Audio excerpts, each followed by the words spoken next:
41 more days, and guess who's coming to dinner?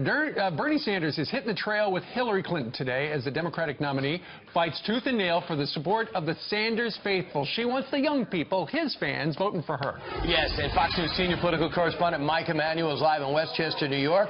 Mike, you have the very latest. Sorry I'm yelling, but the mom panel is very loud today. Sure, absolutely. A spirited bunch. Good morning, Steve and Brian. Yeah, that's right. Hillary Clinton returning to the campaign trail today. She will team up with her former rival, and this is all about trying to energize the youth vote. Clinton and Bernie Sanders will do a rally later today at the University of New Hampshire. You can expect them to talk about college affordability, which was a central issue of his presidential campaign. Sanders had massive youth support, but the young voter has been cool to Clinton so far. Clinton is also picking up surprising endorsements today from former Virginia Republican Senator John Warner. Warner's a former chairman of the Senate Armed Services Committee. Clinton says she's proud to have his support to know that someone with decades of experience would trust her to be commander-in-chief. Then there's the Arizona Republic newspaper, which is endorsing Clinton as the only choice to move America ahead, writing, quote, "This is Hillary Clinton's opportunity. She can reach out to those who feel left behind. She can make it clear that America sees them and will address their concerns." That newspaper has been publishing since 1890. This is the first time they're endorsing a Democrat.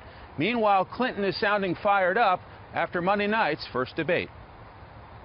Did anybody see that debate last night?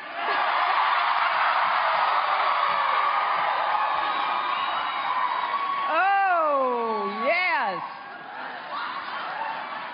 One down, two to go.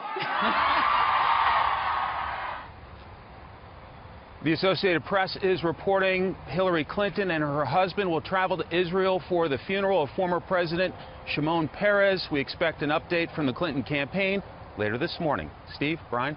All right, Mike Emanuel in a quiet neighborhood in Westchester. Thank you very much.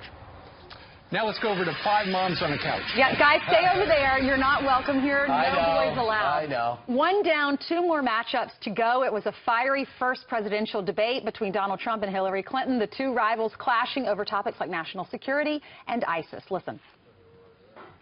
Well, at least I have a plan to fight ISIS. No, you're telling the enemy everything you want to do. No, we're not. See, you're telling the enemy everything you want to do. No wonder you've been fighting. No wonder you've been fighting ISIS your entire adult life. So who came out on top? Let's get reaction from our mom panel. We have Beth. She is an attorney and a mother of three. We have Lisa. She's an attorney and a mom. We have Courtney. She's a communications manager and a mother. Lauren is an author and also a mama. And we have Keisha. She's an attorney and a mom. So a panel of smart women mamas. Love all of you guys. Yeah, boys, stay over there. All women on this couch. This is so cool. We have, on purpose, we have the liberals to the left. We have the Republicans to the right. All of you like Donald Trump. You guys like, or you ladies like Hillary Clinton. What do you think? What resonated in the debate? Why do you like her? Well, I feel that she was prepared. She was not rude. I feel like Trump talked over her. He did not answer questions. And I feel like she had her responses thought out, and they had policy and facts included, not just out to bash Trump. Okay, Lauren, what was the biggest issue? What is the biggest issue for you and your family? Well, I think the economy, and I do think I'm someone who cares a lot about how, especially women at the lower end of the socioeconomic scale are doing. You know, 70% of Americans in poverty are women and children today, and that's largely because so many women are in minimum wage jobs. And so I actually do care a lot about, you know, lifting the minimum wage, lifting women out of poverty, and I certainly care about having a role model in the White House for my daughters. And, you know, somebody who bashes women constantly to me does a disservice to my kids, and I don't want that as a role model for her or, frankly, for boys either. Okay. Courtney, what do you like about Donald Trump the most, and what do you like about the debate? Well, I'd have to say, I mean, he came out on top for sure on national security for me. I mean, he talks about strengthening borders. I know he's talked about the wall several times, obviously, but I mean, he cares about immigration, policy, et cetera. I would have liked to hear more on policy from both of the candidates, but I certainly felt that Trump came out on top.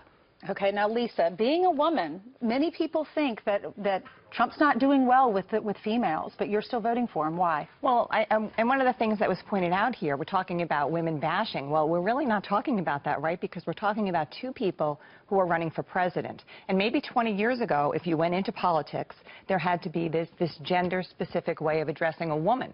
But today, I really think that we are equal, and I think that these discussions that go back and forth and the way that they address each other, these are two candidates, and both should be able to take it. And they do have different opinions, and I do believe that Trump is much stronger on national security and the economy. I think he wants to go after corporations.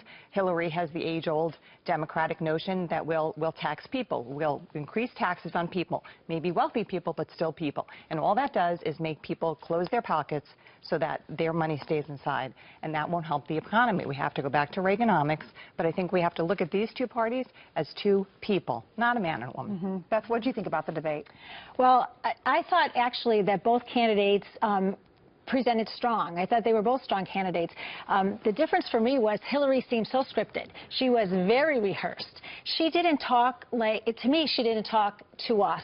I don't think she resonated with the Americans, with the American people. We want change. Donald Trump is the candidate for change. Hillary Clinton is the candidate of the establishment. Hillary Clinton has been in government. She's been in government her whole life. You know, Donald Trump even talked about things like federal wasteful spending in the federal government. He ran businesses. That's what he's done his whole life. He's a businessman. He knows how to save money. Hillary Clinton, she spends money on the taxpayer's dime, doesn't think twice about it. Courtney, a lot of people said that he was not prepared enough. He wasn't as prepared as she was. Do you agree with that? And what does he need to do for the second debate? I don't totally agree with that. I mean, I think it resonates with Americans that he spoke from the heart. He didn't seem scripted. She was a talking head. It just seemed like she was so rehearsed and so coached. And I think him speaking from the heart really resonates with most Americans. Well, I think we don't live in a bubble. I mean, look, the United States is not a bubble. You do have to resonate with Americans, but we also have to resonate with our allies around the world. And when you are incapable of keeping a clear and coherent message, when you bash our allies around the world, when you threaten to dismantle NATO, it actually makes us less safe. Do you think the American people, is that their biggest concern, though? Well, look, I think there's a reason why we talk about what it means to be presidential. And that's not just about being rehearsed. It's actually knowing what you are talking about and having an ability to show up on the global stage to represent our nation with dignity, with respect for other nations and for our allies, with a mastery of the subject matter and an understanding of the subtleties and the complexities of what our nation deals with. That is actually what is required of a president. It may not be what we want to hear on the campaign trail because we want someone we want to have a beer with, but on the global scale, these are incredibly important issues, and how we are represented matters. You've all brought up so many great issues today. In fact, we love it so much, we're going to bring you back later in the show to have more conversations about national security and the debate and what we hope to see in the next debate. Thank you, ladies, for being here.